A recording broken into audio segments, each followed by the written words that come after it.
Cours sur les acides et les bases en terminale STI2D. Grand 1, acides et bases. Donc, qu'est-ce qu'un acide, qu'est-ce qu'une base? Eh bien, au sens de la théorie de Bronsted, un acide est une espèce chimique susceptible de céder un proton, noté H+. Donc, si l'on note AH la formule de l'acide, et A- la formule de l'espèce qui a perdu un proton H+, alors la demi-équation de réaction s'écrira AH donne A- plus H+. Et une base maintenant. Eh bien, une base, c'est une espèce chimique susceptible de capter un proton ou de gagner un proton. Donc si l'on note B- la base en question, et BH l'espèce qui se forme après avoir capté le proton, eh bien, cette réaction peut aussi être décrite par une demi-équation se présentant sous la forme B- plus H+ donne BH. Lorsqu'un acide AH perd un proton H+ et forme l'espèce chimique A-, cette dernière est susceptible de capter à son tour un proton H+, afin de donner à nouveau l'acide AH. Cela signifie que l'espèce A- est une base. AH et A- sont donc deux espèces dites conjuguées et vont former le couple acide-base AH, A-. Acides et bases conjuguées peuvent s'obtenir l'une à partir de l'autre par échange, c'est-à-dire gain ou perte, d'un proton H+. Prenons l'exemple de l'acide éthanoïque. Donc l'acide éthanoïque de formule CH3COOH et l'ion éthanoate CH3COO- sont un acide et une base conjugués. Écrivons la demi-équation acido-basique les concernant. Eh bien, on pourra l'écrire CH3COH, formule de l'acide, donne CH3CO-, formule de la base, plus H+. On retiendra qu'une demi-équation acido-basique s'écrit de la forme acide égale base plus H+. Citons quelques exemples de couples acide-base. Le premier est le couple qui lie H2O et OH-. Donc c'est le couple H2O-OH-. Ensuite, on peut également citer le couple H3O+, H2O. On remarque au passage que ces deux couples acide-base mettent en jeu la molécule d'eau. Citons un autre couple, un couple rencontré dans une activité préparatoire. C'est le couple HCO3-, CO3-. C'est un couple qu'on retrouve donc lorsqu'on étudie l'action par exemple des pluies acides sur le calcaire. Une petite remarque concernant l'eau, eh bien l'eau est à la fois un acide dans le couple H2O-OH- et une base dans le couple H3O+ H2O. C'est donc une espèce qu'on appellera ampholyte.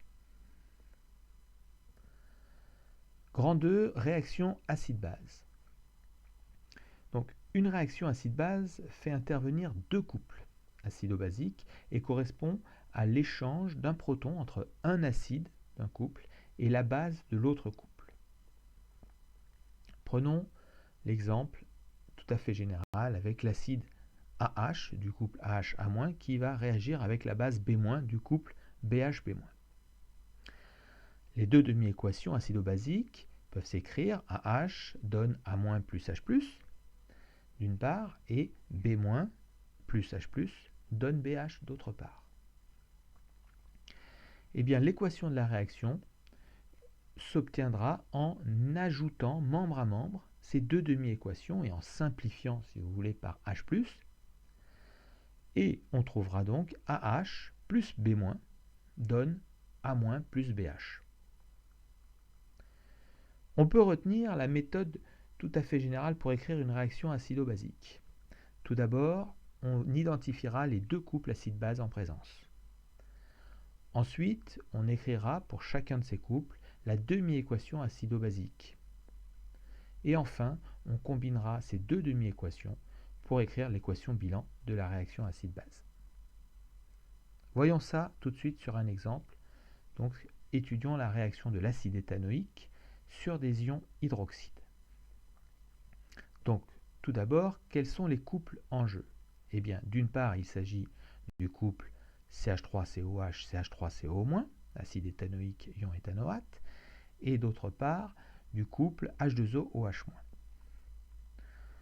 Deuxième étape, on écrit pour chacun de ces couples la demi-équation acido-basique. CH3COH donne CH3CO- plus H+, et puis pour le deuxième couple, eh bien on l'écrit dans le sens base donne acide, c'est-à-dire OH- plus H+, donne H2O.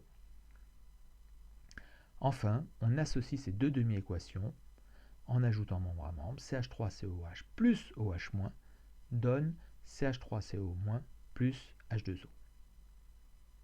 C'est la réaction de l'acide éthanoïque sur les ions hydroxydes, donc la formule de l'acide éthanoïque et la formule des ions hydroxydes doit se trouver côté réactif à gauche de la flèche. Passons à la partie 3, le pH d'une solution aqueuse. Alors le pH, donc, qui signifie potentiel hydrogène, d'une solution est un indicateur de l'acidité de cette solution. Et cette acidité, elle est liée à la présence des ions oxonium notés H3O+. Alors, c'est une grandeur mesurable avec du papier pH très facilement ou avec un pH mètre de manière plus précise.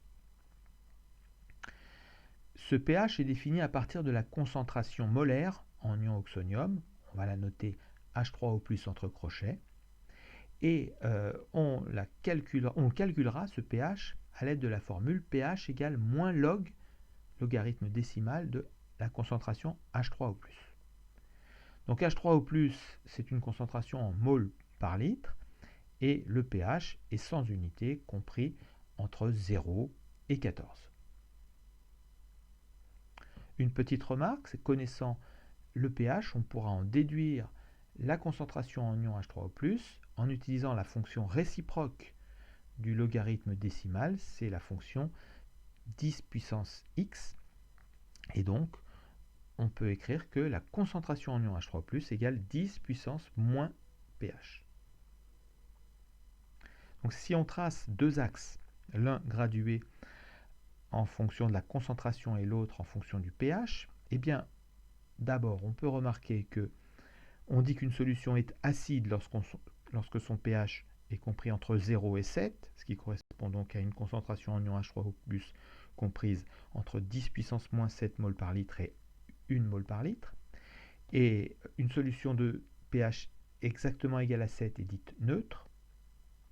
Enfin, une solution qui a un pH compris entre 7 et 14 est dite basique, et cela correspond alors à une concentration en ion H3O+, comprise entre 10 puissance moins 14 et 10 puissance moins 7 mol par litre. On remarque que les deux axes sont orientés dans des sens différents. Cela signifie que lorsque le pH augmente, la concentration en ion H3O+ va diminuer. Et bien sûr, inversement, lorsque le pH diminue, eh bien, la concentration en ion H3O+ augmentera. Dernière chose, voyons quel est l'effet d'une dilution sur le pH. Eh bien, si l'on dilue un acide, en ajoutant donc de l'eau distillée de pH égal à 7, qu'est-ce qui va se passer au niveau de la concentration en ion oxonium? Eh bien, on va diminuer la concentration en ion oxonium. Il y avait énormément d'ions oxonium, il y en a un peu moins, enfin, il y en a la même quantité, mais ils sont moins concentrés. Donc on diminue la concentration, ce qui aboutit à une augmentation du pH, comme on vient de le voir, et ce pH, il va tendre vers le pH de l'eau distillée de 7. Exemple, si j'ai une solution avec un pH d'environ 2,9, je prends un peu de cette solution, j'ajoute de l'eau, je crée donc une dilution, et bien la solution diluée aura un pH de 3,8 par exemple, donc supérieur à 2,9 et tendant tout doucement vers 7. Enfin, si on dilue une base, eh bien, on va avoir tendance à augmenter la concentration en ion oxonium, et cela aura donc pour conséquence de diminuer le pH et de le faire tendre vers 7. Voilà, c'est tout pour le moment. Bon courage